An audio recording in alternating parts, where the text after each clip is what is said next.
Para nosotras poder explicarles el tema de la neurona, daremos una breve introducción con respecto al sistema nervioso central. El sistema nervioso es el responsable de las funciones de todo el organismo, tanto de supervivencia como de diversos procesos adaptativos. Ponemos como ejemplo conocer y aprender, comunicarnos con los demás, almacenar información, elaborar pensamientos.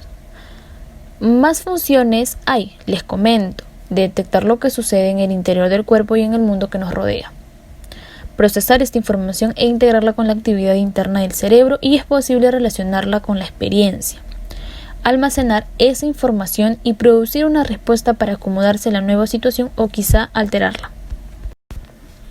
Definitivamente también tenemos que hablar del cerebro, que es el órgano central del sistema nervioso. Este es el encargado de organizar las funciones de todo el cuerpo, desde que nacemos hasta que morimos. También es responsable de controlar la percepción, el razonamiento, la memoria y el lenguaje. ¿Qué es la neurona? La neurona es una célula del sistema nervioso central que posee la capacidad de recibir y decodificar información en forma de señales eléctricas y químicas, transmitiéndolas a otras células. Según Santiago Ramón y Cajal, a principios del siglo XX, situó por primera vez las neuronas como elementos funcionales del sistema nervioso. Cajal propuso que actuaban como entidades discretas que, intercomunicándose, establecían una especie de red mediante conexiones especializadas o espacios. Esta es una idea reconocida como la doctrina de la neurona, uno de los elementos centrales de la neurociencia moderna.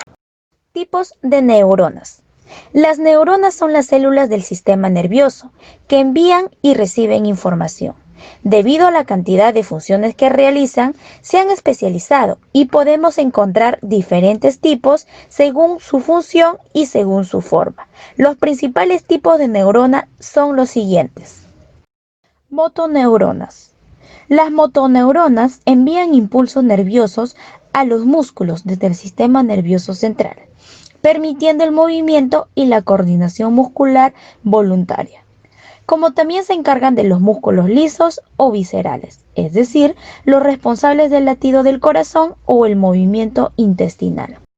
Neuronas sensoriales.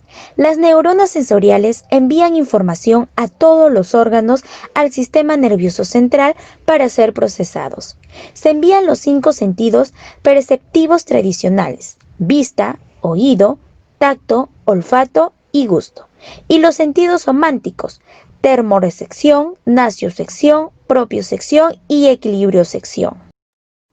Interneuronas. En este tipo de neuronas conectan exclusivamente con otras neuronas, creando extensas redes neurológicas para procesos mentales complejos como el pensamiento. La mayor parte de estas neuronas se encuentran en el sistema nervioso central, pero también existen más allá del cerebro.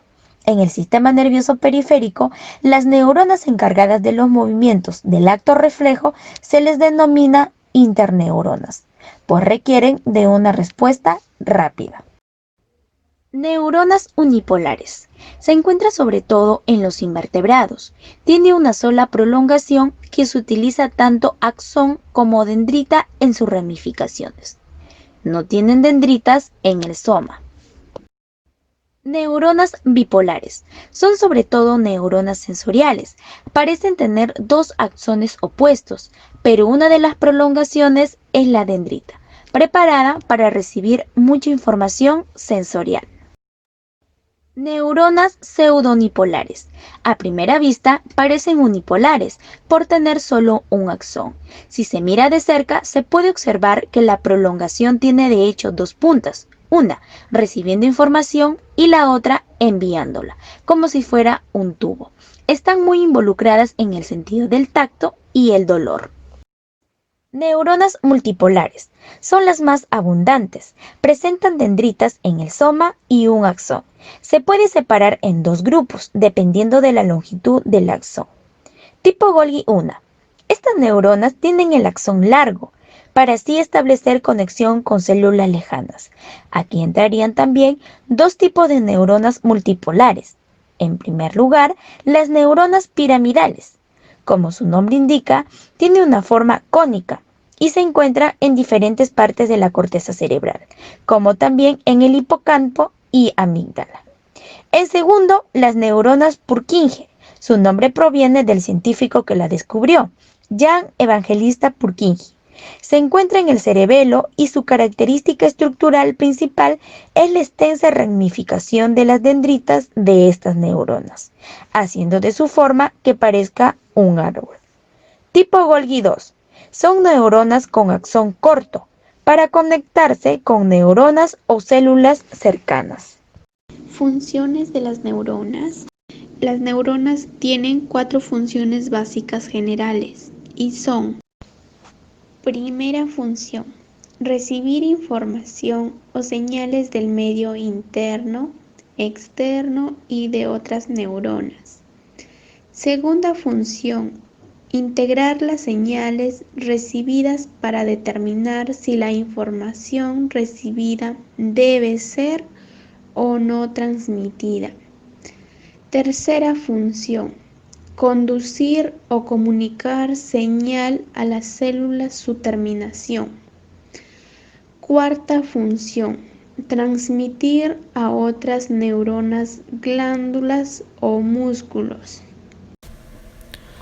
Hablemos de la sinapsis. Las neuronas se comunican entre sí por medio de la sinapsis o también llamada uniones sinápticas. Para explicarlo de forma más sencilla, es la comunicación que tiene una neurona con otra, músculo o epitelio glandular. Es la unión característica entre una y otra neurona. Cada neurona tiene muchas sinapsis en sus dendritas y en el soma. Es probablemente el sitio donde se establezcan las acciones más importantes del funcionamiento del sistema nervioso. Tipos de sinapsis. Contamos con 2 tipos. La primera, que es la sinapsis eléctrica, y la segunda, que es la sinapsis química. Sinapsis eléctrica. Es un tipo de transmisión rápida y estandarizada, que sirve para transmitir señales sencillas, pero no para realizar transmisiones muy elaboradas o cambios a largo plazo. Sinapsis química. Obtiene su denominación por una hendidura sináptica en el cuerpo de la neurona, en la que ocurren eventos de tipo endocrino por la liberación o recaptación de sustancias químicas denominadas neurotransmisores. Para concluir con el tipo de sinapsis, la diferencia entre ellas es que la sinapsis eléctrica transmite información a través de corrientes locales, mientras que en la sinapsis química se transmite mediante neurotransmisores. Los neurotransmisores son biomoléculas que se encargan de transmitir la información de una neurona a otra. Estas se encuentran unidas mediante una sinapsis, la cual la neurona presináptica es la que se encarga de emitir la información a una neurona postsináptica. Tipos de neurotransmisores. En primer lugar tenemos a la dopamina. Está relacionado directamente con la sensación de bienestar, placer y relajación. En segundo lugar tenemos a la serotonina, que es el encargado de los procesos como la digestión, la regulación de los niveles de ansiedad y estrés, la regulación térmica corporal, el sueño, el apetito, el estado de ánimo y sobre todo el deseo sexual. En tercer lugar tenemos a la noradrenalina. Es el encargado de activar el sistema nervioso simpático y se asocia con la frecuencia cardíaca. En cuarto lugar tenemos a la adrenalina. Es el encargado de desarrollar mecanismos de supervivencia. Este se produce y se libera principalmente en momentos de estrés, peligro y excitación. En quinto lugar tenemos al glutamato. El glutamato está relacionado con el neurotransmisor GABA. Es el encargado de los procesos de memoria y su recuperación, entre otros procesos mentales. En sexto lugar tenemos al ácido gamma aminobutírico. Es el encargado de detener la acción de algunos neurotransmisores excitatorios. El objetivo de hacerlo es evitar que tengamos reacciones de miedo y ansiedad muy exagerados, que pueden llegar a producirnos malestares. Y por último, tenemos a la acetilcolina, que es el encargado de estimular los músculos, activar las neuronas motoras para nuestro día a día. Es el que favorece los procesos de memoria y asociación, así como también el paso del sueño a la vigilia. Así que cuando tengas mucho sueño, recuerda que estás produciendo acetilcolina. La patología. La patología estudia las enfermedades en su más amplia aceptación, como estados o procesos fuera de lo común, que pueden surgir por motivos desconocidos o conocidos. Para demostrar la presencia de una enfermedad, se busca y se observa una lesión en sus niveles estructurales. Se detecta la existencia de algún microorganismo, ya sea virus, bacterias, parásitos u hongos, o se trabaja sobre la alteración de algún componente del organismo. Algunas enfermedades del sistema nervioso son la epilepsia, accidente cerebrovascular y la parálisis cerebral.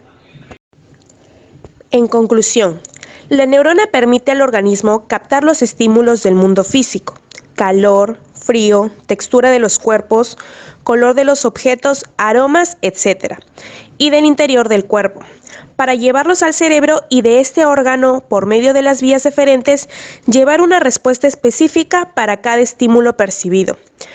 Permite además ser el pilar o soporte del aprendizaje, la memoria y el conocimiento.